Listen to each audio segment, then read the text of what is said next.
Hello दोस्तों, welcome back. तो दोस्तों, पिछले चैप्टर में हमने reflex arc, reflex action, control and coordination के बारे में पढ़ा। अब उसी चीज को हम आगे कंटिन्यू करते हुए आते हैं ह्यूमन ब्रेन्स पे। This is the part of the control and coordination in human beings. Reflex action also a part of the control and coordination in human beings. और इन सभी को कौन कंट्रोल कर रहा था? हमारे पास ब्रेन और स्पाइनल कॉर्ड दोनों मिलकर ये काम कर रहे थे। आपने देखा कि जिस तरीके से रिफ्लेक्स एक्शन को कंट्रोल करने के लिए हमारे पास स्पाइनल कॉर्ड थी, लेकिन ये सारी की सारी चीजें अल्टरनेटली प्रोसेस होती थी ह्यूमन ब्रेन में। तो ह्यूमन ब्रेन किस तरीके से काम करता है, कितने पार्ट्स में इसको डिवाइड किया गया है, हर एक पार्ट के क्या स्पेसिफाई फंक्शंस हैं, उन चीजों के बारे में इस पार्ट में हम पढ़ते हैं। तो दोस्तों, शुरू करते हैं ह्यूमन ब्रेन के बारे में। तो देखिए, in is reflex action the only function of the spinal cord. तो देखो, सबसे पहले इसने फंक्शन पूछ लिया है आपसे कि रिफ्लेक्स एक्शन ही केवल काम है क्या, किसका? स्पाइनल कॉर्ड का।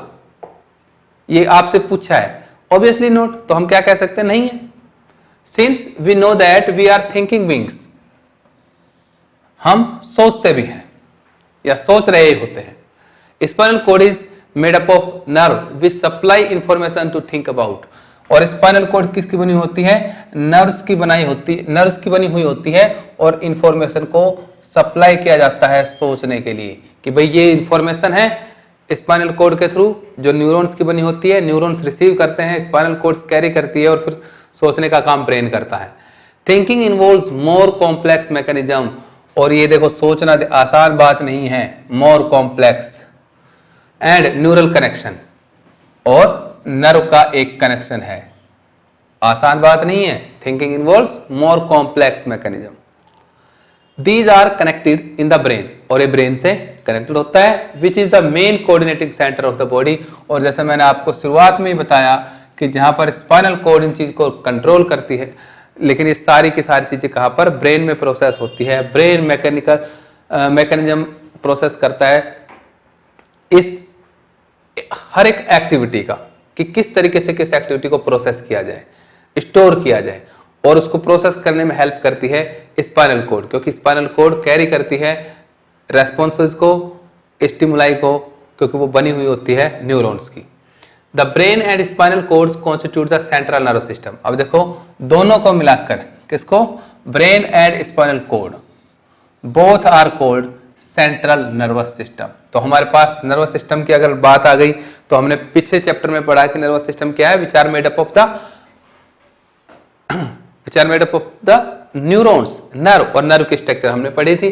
तो नर्वस सिस्टम क्या हो गया? जो ब्रेन और स्पाइनल कॉर्ड से दोनों से मिलकर बना हुआ होता है, नर्वस सिस्टम है। They receive information from all part of the body and integrate it. ये हमारे पूरे शरीर से इंफॉर्मेशन को प्राप्त करता है और उनको इंटीग्रेट करता है, मिलाता है, उनको प्रोसेस करता है और एक रिजल्ट निकालता है। With also think about our actions. हम अपने एक्शंस के बारे में थोड़ा सा बात करते हैं कि हम किस तरह के एक्शन परफॉर्म करते हैं, जैसे राइटिंग करते हैं, talking, moving a chair, clapping at the end of the programme are example of voluntary actions which are based on the deciding what to next. ये सारे के सारे, चलना, बातें करना, प्रोग्राम के एंड में क्लैपिंग करना, ये सारे के सारे हमारी सोच पर डिपेंड करते हैं। हम ये डिसाइड करते हैं कि अब हमें क्या करना है। प्रोग्राम खत्म हो गया, आप क्लैपिंग करना चाहते हो तो करते, नहीं करना चाहते तो नहीं करते। आपको चलना है, आप चाहते हैं, आप नहीं चाहते तो आप बैठ जाएंगे, आप डांस करेंगे, लेकिन चलेंगे नहीं। ठीक है? कोई भी मूवमेंट जो हमारी सोच पर डिपेंड करता है, वो हमारा कैसा एक्शन कहलाता है? वो हमारा वॉलंटरी एक्शन कहलाएगा। जो हमने सोचा, जिसको हमने डिसाइड किया, वो सारे action, for example writing, talking, moving etcetera, are called voluntary action. So the brain also has send message to the muscles. तो ब्रेन भी क्या करेगा? मैसेज भेजेगा, किसको? मसल्स को, कि भाई ये काम ये करना चाहता है, राइटिंग करना है, मेरे हाथों की मसल्स को ब्रेन मैसेज सेंड करेगा कि I want to be right. This is the second way in which the neuron system communicate with the muscles. और ये दूसरा तरीका है। पहला तरीका क्या था? पहला तरीका था वेरी क्विक रेस्पॉन्स, जिसमें हम सोच नहीं रहे थे, जिसको हमने रिफ्लेक्स एक्शन कहा था, उसमें हमने सोचने की जरूरत नहीं थी और ब्रेन उस प्रोसेस को कर रहा था, प्रोसेस करा रहा था। स्पाइनल कॉर्ड उसमें इंपॉर्टेंट रोल प्ले कर रही थी, लेकिन हमारी सोच पर डिपेंड नहीं था और मसल्स पार्टिसिपेट भी कर रही थी। और दूसरा तरीका है वॉलंटरी एक्शन है, मसल्स को पार्टिसिपेट किया गया है, मसल्स को इंस्ट्रक्ट किया गया है बाय द ब्रेन। और कब? जब हमने चाहा, जब हमने किसी चीज के बारे में सोचा, तब जाके ब्रेन ने मसल्स को इंस्ट्रक्ट किया, I want to do this, मुझे ये करना है, और उस चीज को कंट्रोल कर लिया गया। इनको क्या कहा? Voluntary action. और दूसरा रिफ्लेक्स एक्शन था, जिसमें क्या था कि हम नहीं सोच रहे थे, हमारी सोच से भी ज्यादा तेजी से एक्शन हो रहा था, हमारी सोच से भी ज्यादा तेजी से मसल्स काम कर रही थी, न्यूरॉन्स में मैसेज ट्रेवल हो रहा था। ठीक है। The communication between the central nervous system and other part of the body facilitated by the peripheral system consisting cranial nerve arising from the brain and spinal cord arising from the spinal nerves arising from the spinal cord। अब देखो, communication between the central nervous system and other part of the body। Central nervous system जो बना होता है brain और spinal cord का, और पूरी बॉडी के बीच में कौन कम्युनिकेट करता है? Other parts of the nervous system which is known as peripheral nervous system. और पेरिफेरल नर्वस सिस्टम किससे बना हुआ है? यहां पर दो चीज है, ब्रेन और स्पाइनल कोड से अराइज होने वाली neurons. The nerves arising from the brain are called cranial nerves and the nerve arising from the spinal cord are called the spinal nerve. Spinal nerve and cranial nerve constitute the peripheral nervous system which communicate between central nervous system and other part of the body। The brain thus allow us think and take action based on that thinking। इस तरह से brain हमें सोचने को allow करता है और सोची हुई चीज पर एक्शन लेने के लिए भी अलाउ करता है कि किस तरीके से एक्शन लिया जाए। As you will expect, this is accompanies through the complex design with a different part of the brain responsible for integrating different inputs and outputs। यहां पर आ जाते हैं, as you will expect, जैसा कि हम उम्मीद करते हैं। This is accompanies through the complex design, जो कि पूरा एक कॉम्प्लेक्स जटिल तंत्र के द्वारा नियंत्रित हो रहा है, with different part of the brain, जो ब्रेन के अलग अलग पार्ट रेस्पॉन्सिबल फॉर इंटीग्रेटिंग, अलग अलग हिस्सा, यानी कि ब्रेन के जितने भी हिस्से हैं वो अलग अलग काम कर रहे हैं और उन सभी ऑर्गन्स के डिफरेंट पार्ट्स के डिफरेंट आउटपुट्स को, डिफरेंट इनपुट को इंटीग्रेट किया जाता है। ब्रेन में भी कई पार्ट्स हैं, हर पार्ट का एक पर्टिकुलर काम है, वो काम एक पर्टिकुलर तरीके से हो रहा है, उसको इंटीग्रेट किया जाएगा और फिर एक कॉम्प्लेक्स रिजल्ट निकल के आता है, एक यूनिक रिजल्ट निकल के आता है, क्योंकि इन सारी एक्टिविटी को इंटीग्रेट भी किया जाता है। The brain has 3 such major part, और वो पार्ट्स कौन कौन से हैं? Namely the fore brain, mid brain and hind brain. तो वो 3 पार्ट में डिवाइड कर दिया गया है कि ब्रेन के 3 पार्ट्स होते हैं, जिसको फोर ब्रेन, मिड ब्रेन और हिंड ब्रेन कहा गया है। ये तीनों पार्ट अलग अलग काम करते हैं, अलग अलग बॉडी मूवमेंट को, अलग अलग बॉडी रेस्पॉन्स को कंट्रोल करते हैं, और फिर इन सभी के एक्शन को इंटीग्रेट कर लिया जाता है, जिसको हम कहते हैं फंक्शन ऑफ ब्रेन। और हम ये कहते हैं कि ब्रेन ने सारा काम किया, चाहे वो वॉलंटरी है और इनवॉलंटरी है। Okay, the fore brain. अब इन तीनों पार्ट्स के बारे में 1 बाय 1 करके चलते हैं। तो सबसे पहले हमारे पास आया fore brain. Fore brain is the main thinking part of the brain. सबसे मेन सोचने का पार्ट है, ये हमारा सामने का जो हिस्सा है इसको फोर ब्रेन कहा जाता है, जो मेन पार्ट है thinking. It has regions which receive sensory impulse from various receptors, और इसके अंदर वो रीजन्स होते हैं जो सेंसरी इंपल्स को रिसीव करते हैं रिसेप्टर से। हमारे पास रिसेप्टर्स है कितने? 5, जिसको हम क्या कहते हैं? Eyes, photo receptors, ear, phono receptors, tongue, gustatory receptor, olfactory receptors and skin thermoreceptors। These are the receptors। इनसे मिलने वाले स्टिमुलस को, इनसे मिलने वाले रेस्पॉन्स को रिसीव करता है ब्रेन इंपल्स। कौन? Fore brain. Separate areas of the fore brain are specialised for hearing. और इन सब के लिए जैसे जो रिसीव किया रिसेप्टर से, उनको प्रोसेस करने के लिए अलग अलग है एरिया है ब्रेन में। इसी तरीके से देखिए स्पेशलाइज्ड एरिया है hearing, smell, site and so on. जो भी एक्शन, जो भी इंपल्स, जो भी रेस्पॉन्स, जो भी स्टिमुलाई हमें मिल रहा है रिसेप्टर के थ्रू, यानी कि ब्रेन को मिल रहा है, वो ब्रेन के अलग अलग पार्ट में, अलग अलग हिस्सों में प्रोसेस होता है। उनको एरिया ऑफ ब्रेन कहा जाता है, एरिया ऑफ फोर ब्रेन। चाहे वो हियरिंग का अलग होगा, स्मेल का अलग होगा, साइट का, सब कुछ अलग अलग है। There are separate area of association where this sensory information is interrupted by the putting it together with information from other receptors as well as with information that is already stored in the brain। और फिर देखो अलग अलग part है, अलग अलग part से इनको सारे को एक जगह पर इंटरप्रीट किया जाएगा। किसके साथ? कि वो इंफॉर्मेशन किसी और ऑर्गन्स के द्वारा मिली है या हमारे ब्रेन में पहले से कोई चीज स्टोर है उससे रिलेटेड, तो उन सबको इंटरप्रेट करने के लिए भी अलग से ब्रेन के अंदर एरियाज होते हैं जिसको एसोसिएशन एरिया के नाम से जाना जाता है।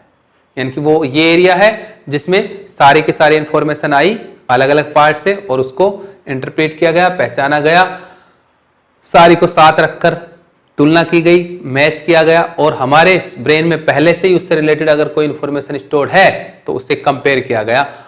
ये सारा का सारा काम एसोसिएशन एरिया में होता है। Based on all this a decision is made about how to respond। Sorry दोस्तों, वहां पर हमारा थोड़ा सा पोज लिया था हमने क्योंकि हमारा यहां पर थोड़ा सा मिसप्रिंट था, तो कंटिन्यू करते हैं। a decision made about how to respond and the information is passed on the motor areas which control the movement of voluntary muscles, for example our leg muscles। अब देखो हमने पीछे के पार्ट में देखा, आई रिपीट, मैं दोबारा से आपको दिखा रहा हूं यहां पर जो हम देख चुके हैं। यहां पर हमने देखा था कि बेस्ड ऑन इन सारे सिस्टम पर कि हमारी सेंसरी रिसेप्टर से ब्रेन के डिफरेंट डिफरेंट पार्ट में जो मैसेज आए हैं, जो इंफॉर्मेशन आई है, उसको इंटरप्रेट किया गया।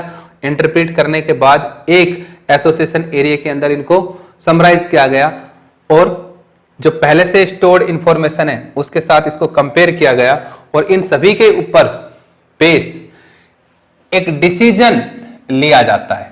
क्या? How to respond and the information is passed, कि किस तरीके से रेस्पॉन्स किया जाए और उसे मोटर एरिया में पास किया जाए। मोटर एरिया जो परफॉर्म करेंगे, रिसेप्टर जिससे हमने रिसीव किया, for example photo receptors, light को रिसीव किया आइज ने, ठीक है, ये हमारे ऑप्टिक एरियाज के अंदर जाती है।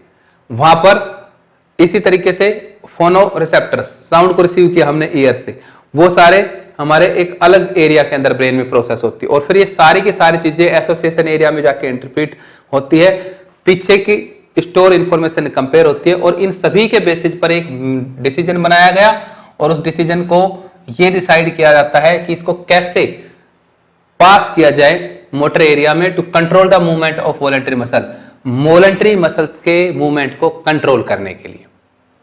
फॉर एग्जाम्पल अगर मुझे मूव करना है, this is a voluntary action, तो मूवमेंट की इस सोच को मेरे अलग पार्ट्स में ब्रेन में जाकर फोर ब्रेन में रिस्पॉन्स जनरेट होगा। मसल्स के पास ये मैसेज आने के लिए इस प्रोसेस से गुजरना पड़ेगा और फिर ये सारी की सारी प्रोसेस करने के बाद कि भाई क्या चाहता हूं मैं और मुझे उसको कैसे परफॉर्म करना है और किस मसल्स की हेल्प से परफॉर्म किया जा सकता है, उसको कैसे इस मैसेज को पास करना है और मुझे कैसे बताएं मेरी बॉडी को कि आपको ऐसा करना है। तो ये सारा का सारा काम ये पार्ट ऑफ ब्रेन करके देता है।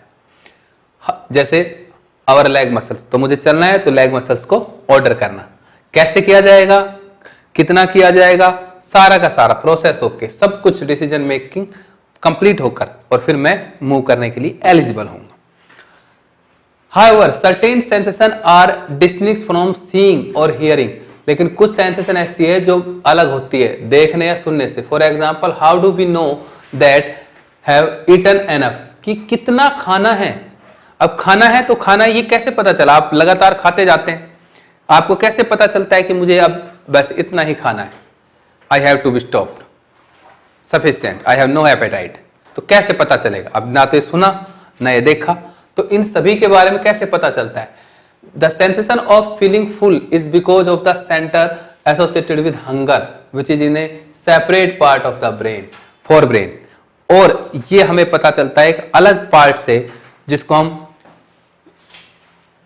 Associated with hunger, centre associated with hunger, भूख के लिए अलग से सेंटर हैं जो कि अलग पार्ट ऑफ फोर ब्रेन में लोकेटेड होते हैं. और वो हमें ये बताएगा कि no, now you have to be stop, अब आपका पेट भर चुका है, आप खाना खा चुके हैं, अब आपको रुकना चाहिए. और वो भी सारा काम किसमें? फोर ब्रेन में.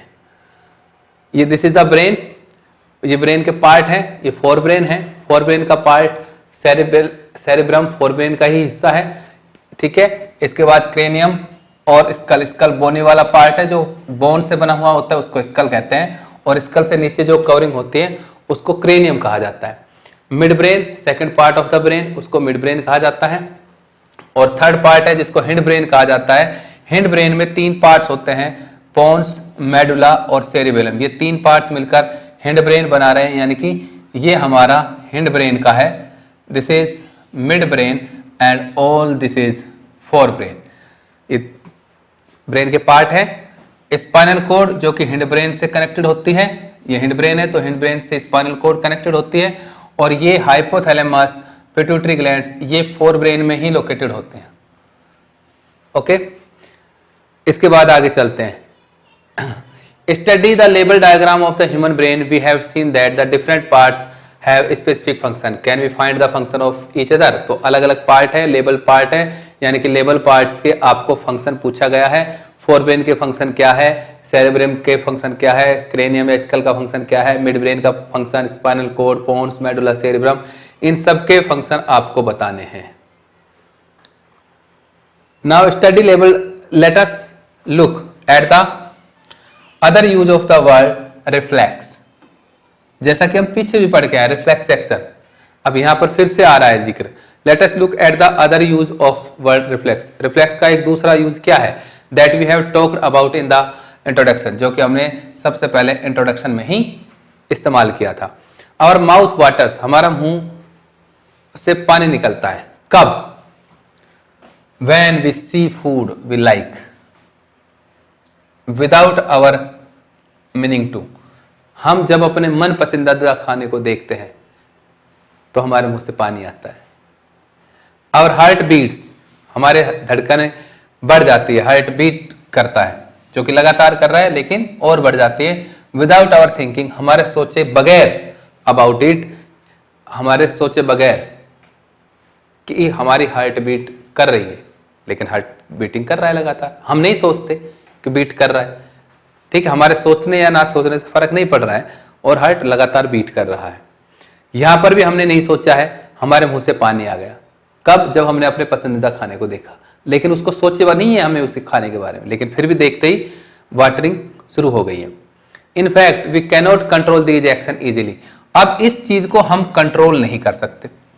क्या हम चाहकर अपने हार्ट की बीटिंग को रोक सकते हैं? नहीं रोक सकते.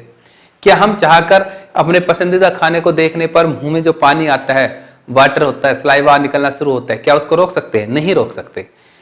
ऐसे कोई भी मूवमेंट जिसको हमारे कंट्रोल में नहीं होता, जिसको हम आसानी से नहीं रोक सकते सोचकर, about them, even if wanted to, जबकि हम चाहते हैं कि ऐसा ना हो, do we have think about और रिमेंबर टू ब्रीथ और डाइजेस्ट ऑफ फूड, कि फूड के डाइजेशन को रोक दे, रेस्पिरेशन को रोक दे, हार्ट बीटिंग को रोक दे. नहीं रोक सकते, हम इन चीजों को नहीं रोक सकते. So in between the simple reflex action like change in the size of the pupils, आंखों का साइज बढ़ना, लाइक कि मुझे कुछ दिखाई दिया, ओ आंखों का साइज बढ़ गया, या आंखों का साइज डर गया, तो प्यूपिल का साइज बढ़ना या घटना. And the thought out action such as moving a chair, there is a another set of muscles movement our over which we do not have any thinking control, कि जिस तरीके से हम चेयर को मूव करते हैं अपनी मर्जी से, उस तरह का मूवमेंट जिसको हम कंट्रोल नहीं कर पा रहे, इस तरह से सोचकर कंट्रोल नहीं कर सकते। किसका? प्यूपिल के साइज बढ़ने को, रेस्पिरेशन को, हार्ट के बीटिंग को, डाइजेशन को, स्लाइवेशन को हम कंट्रोल नहीं कर सकते। इस तरह से कंट्रोल नहीं कर सकते जैसे हम अपनी मर्जी से चेयर पे मूव करते हैं।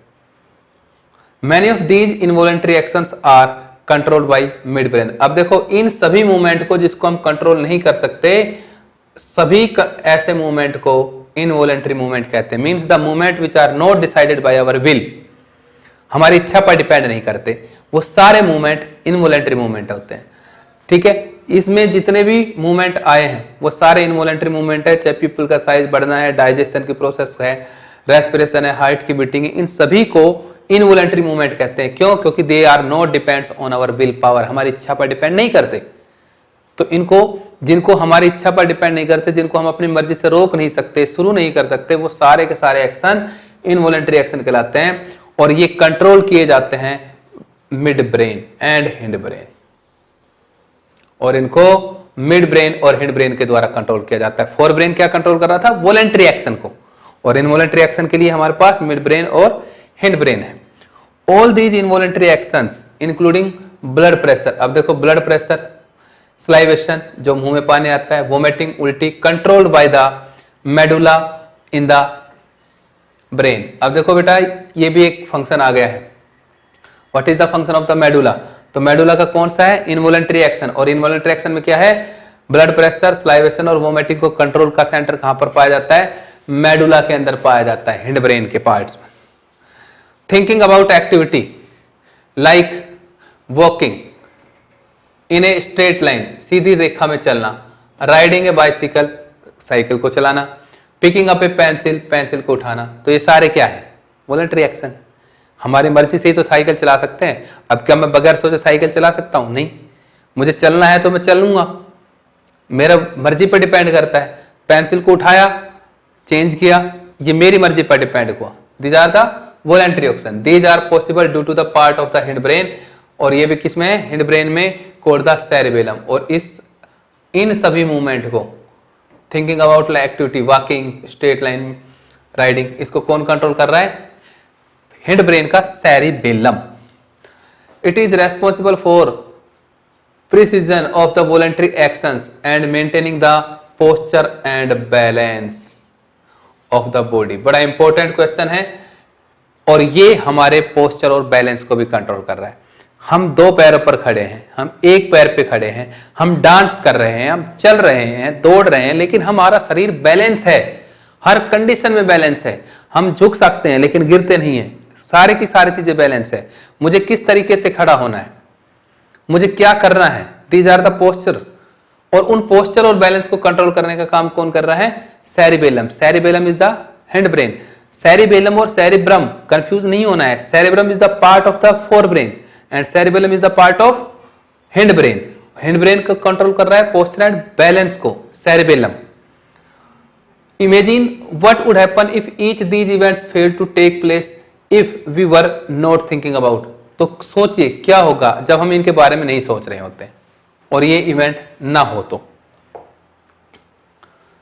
ठीक है, तो इसका मतलब बेटा हमने इस पार्ट में ब्रेन के पार्ट, जैसे हमने पढ़ा ब्रेन, ह्यूमन ब्रेन, ठीक है, ब्रेन के हमने तीन पार्ट यहां पर बताए, फोर ब्रेन, मिड ब्रेन और हिंड ब्रेन। आपने देखा फोर ब्रेन का एक पार्ट दिया हुआ है जिसको हमने सेरिब्रम कहा है, तो फोर ब्रेन का एक पार्ट यहां पर गिवन है जिसको हम क्या कहते हैं? सेरिब्रम। मिड ब्रेन का कोई स्पेशल पार्ट यहां पर जिक्र नहीं किया गया है, और हिंड ब्रेन के तीन पार्ट का जिक्र किया गया है, जिसमें पहला पार्ट दिया हुआ है पोन्स का, second medulla and third one is cerebellum. ये तीन पार्ट हो गए हिंड ब्रेन के। इसके बाद सेरेब्रम का काम, मिड ब्रेन का फंक्शन, पोन्स, मेडुला और इनके सभी के फंक्शन के बारे में हमने यहाँ पर पढ़ लिया है। Hunger, thrust, posture, balance etcetera. I hope आपको समझ में आया होगा। अदरवाइज अगर कोई दिक्कत है तो भी हमने ब्रेन के पार्ट्स और हर एक पार्ट के सेपरेटली फंक्शंस और उनके रोल्स, उनका लोकेशंस को अलग से वीडियो बनाकर डाला गया है, आप वहां से भी चेक कर सकते हैं। How are these tissue protected? Next topic हमारा क्या है कि ये टिश्यू प्रोटेक्ट कैसे होते हैं। कौन से टिश्यू की बात कर रहा है? नर्वस टिश्यू की बात कर रहे हैं। कहां पर होते हैं? ब्रेन और स्पाइनल कॉर्ड में होते हैं। तो इनको प्रोटेक्ट कैसे किया जाता है उसके बारे में चलते हैं। A delicate organ like brain which is so important for a variety of the activities need to be carefully protected। ये जो कि सारी की सारी एक्टिविटी के लिए रेस्पॉन्सिबल है, need to be protected। बचाना जरूरी है या नहीं बचाना जरूरी है? For this the body is designed so that the brain sites inside a bony box। तो ब्रेन कहां पर लोकेट होता है? inside a bony box, हड्डियों से बने बॉक्स के अंदर। Inside the box the brain is contained in a fluid filled balloon which provide further shock absorption. हड्डियों से बने ढांचे बॉक्स के अंदर भी इसके चारों तरफ एक्सटर्नल शॉक्स को एब्जॉर्ब करने के लिए भी प्रोटेक्शन है। एक फ्लूइड फील्ड होता है, यानी कि एक फ्लूइड भरा हुआ होता है जो एक्सटर्नल शॉक से भी स्कल के अंदर भी इसकी प्रोटेक्शन करता है। If you run your hand down the middle of your back, आपके हाथ आपकी कमर पे आ जाते हैं, you will feel a hard bumpy structure. तो आपको बड़ी हार्ड या बम्पी स्ट्रक्चर महसूस होती है। This is the vertebral column और backbone which protect the spinal cord. ये जो हाथ आया backbone, this is the backbone और इसके अंदर क्या होती है? Spinal cord. तो हम क्या कह सकते हैं यहाँ पर कि ब्रेन है, ब्रेन को प्रोटेक्ट किया गया स्कल में, स्कल के बाद भी क्रेनियम में और क्रेनियम के बाद भी CSF सेरेब्रल स्पाइनल फ्लूइड। जिस फ्लूइड की बात कर रहा है उस फ्लूइड का नाम CSF होता है, cerebral spinal fluid. Similarly spinal cord है और स्पाइनल कॉर्ड को भी प्रोटेक्ट किया गया बाई वर्टिब्रल कॉलम, यानी कि हड्डियों से बने हुए ढांचे के द्वारा, जिसको हम वर्टिब्रल कॉलम कहते हैं, बैकबोन कहते हैं। These are the protection given by the different part of the body to the brain और spinal cord. Okay, how does the nervous tissue cause action? अब ये नर्वस टिश्यू एक्शन कैसे करता है? So for we have been talking about nervous tissue and how it is collect the information, send it around the body, process information, makes decision based on the information and convey decision to muscles for action. अब देखो बेटा कि how does nervous tissue cause action, nervous tissue अपना काम कैसे करता है।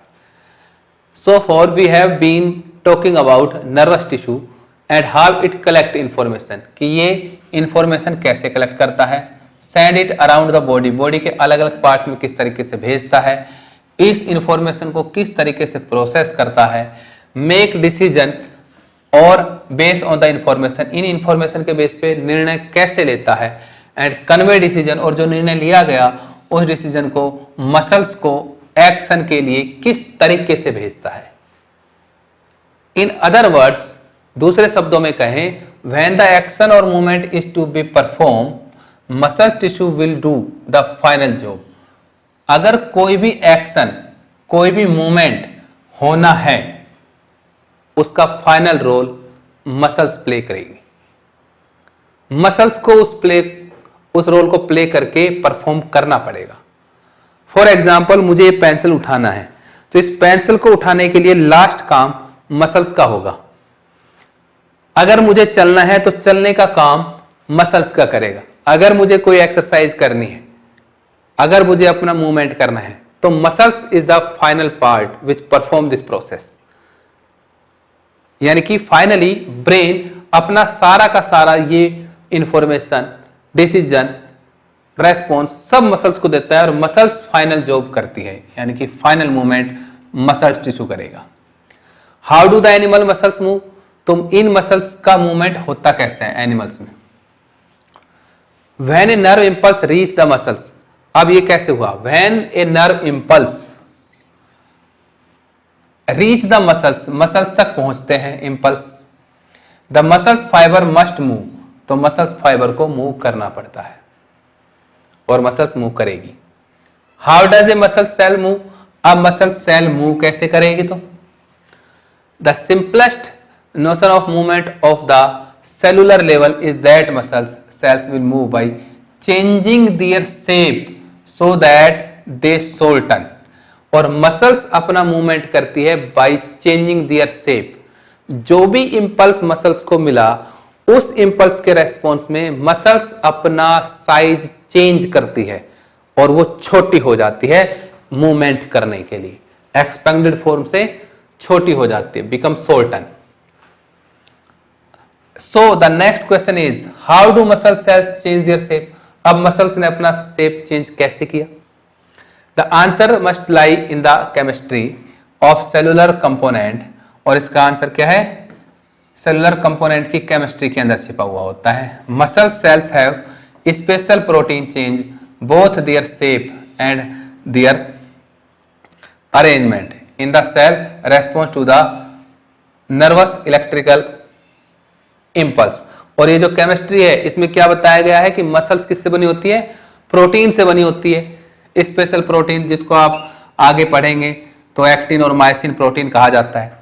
ये एक्टिन और मायोसिन प्रोटीन क्या होते हैं? That change both their shape, जिसकी उनकी शेप चेंज हो सकती है, एंड देयर अरेंजमेंट, और उनका अरेंजमेंट भी चेंज हो सकता है। जो प्रोटीन की बात कर रहे हैं मसल्स में, स्पेशल प्रोटीन हम हायर क्लासेस में पढ़ते हैं, उनको एक्टिन और मायोसिन प्रोटीन कहते हैं। और उनकी प्रॉपर्टी होती है कि वो अपनी शेप भी चेंज कर सकते हैं और अपना अरेंजमेंट भी चेंज कर सकते हैं। और अगर शेप और अरेंजमेंट चेंज हो रहा है तो डेफिनेटली मसल्स की एक्टिविटी हो रही है, मसल्स भी चेंज होगी।